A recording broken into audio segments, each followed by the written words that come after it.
Assalamualaikum warahmatullahi wabarakatuh. Perkenalkan, nama saya Sahrul Sri Damayanti dengan NIM H0523361. Baik, di sini saya akan menjelaskan mengenai Bumi. Bumi adalah planet ketiga terdekat dari Matahari yang merupakan planet terpadat dan terbesar kelima dari 8 planet dalam tata surya. Bumi terkadang disebut dengan dunia atau planet biru.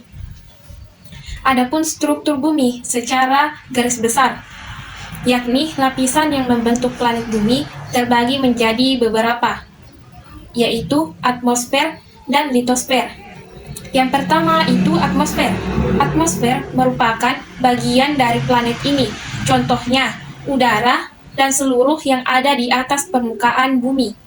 Kemudian atmosfer juga memiliki beberapa lapisan, dan setiap lapisan memiliki ketebalan yang berbeda atau bervariasi. Lapisan atmosfer yang pertama adalah troposfer. Troposfer adalah bagian paling bawah atmosfer yang memiliki ketinggian dari permukaan berkisar 9-17 km di atas khatulistiwa, lebih tinggi daripada di atas daerah kutub. Memiliki suhu 17-50 derajat Celcius. Troposfer memisahkan stratosfer dengan mesosfer. Yang kedua adalah stratosfer. Stratosfer adalah lapisan udara di antara 10-60 km di atas permukaan bumi.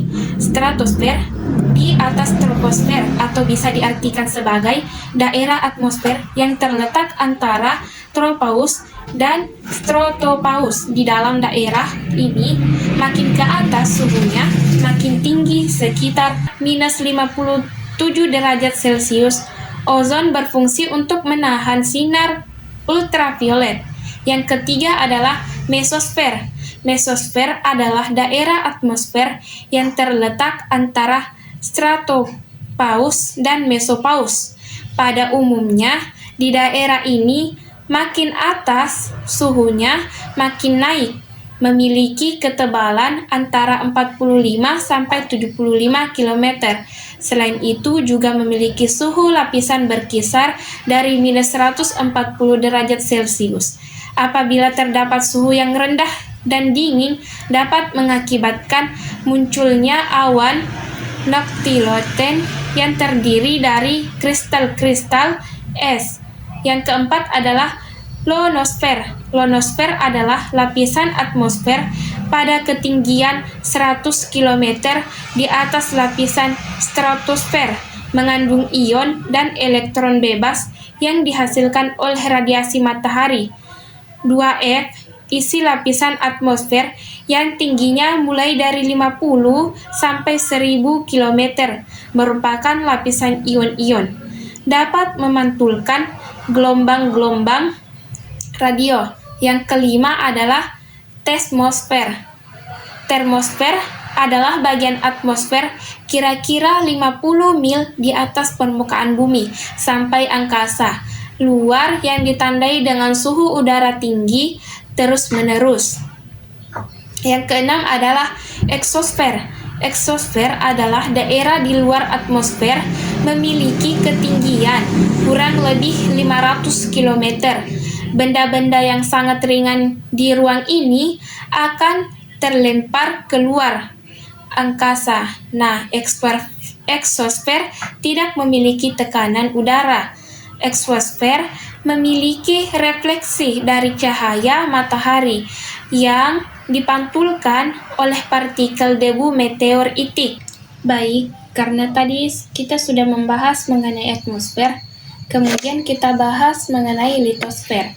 Nah, litosfer adalah kata yang berasal dari bahasa Yunani, yakni litos artinya adalah berbatu, sedangkan sfer artinya lapisan. Jadi, litosfer dapat kita artikan sebagai lapisan bumi paling luar.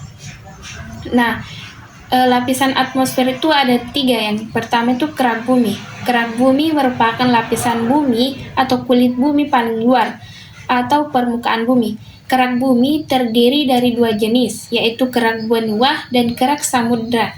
Yang kedua itu selimut bumi. Selimut atau selubung bumi merupakan lapisan yang letaknya di bawah lapisan kerak bumi. Sesuai dengan namanya, lapisan ini berfungsi untuk melindungi bagian dalam bumi. Ya, kemudian yang ketiga adalah inti bumi. Di pusat bumi terdapat inti yang berkedalaman 2.900 sampai 6.371 km, terbagi menjadi dua macam, yaitu inti luar dan inti dalam. Inti luar berupa zat cair yang memiliki kedalaman 2.900 sampai 5.100 km, dan inti dalam berupa zat padat yang berkedalaman 5.100 sampai 6.371. Kemudian unsur pembentukan bumi. Unsur-unsur kimia utama pembentuk kerak bumi adalah oksigen, silikon, aluminium, besi, kalsium, natrium, kalium, dan magnesium. Proses pembentukan bumi. Bumi terbentuk sekitar 4,54 miliar tahun yang lalu melalui akresi dari nebula. Pelepasan gas vulkanik diduga menciptakan atmosfer tua yang nyaris tidak beroksigen dan beracun bagi manusia dan sebagian besar makhluk hidup masa kini. Sebagian besar permukaan bumi meleleh karena vulkanisme ekstrim dan sering bertabrakan dengan benda angkasa lain. Sebuah tabrakan besar diduga menyebabkan kemiringan sumbu bumi dan menghasilkan bulan. Seiring waktu, bumi mendingin dan membentuk kerat padat dan memungkinkan cairan tercipta di permukaannya. Sekian dari penyampaian saya, semoga mudah dipahami dan bisa diamalkan dalam kehidupan sehari-hari. Wassalamualaikum warahmatullahi wabarakatuh.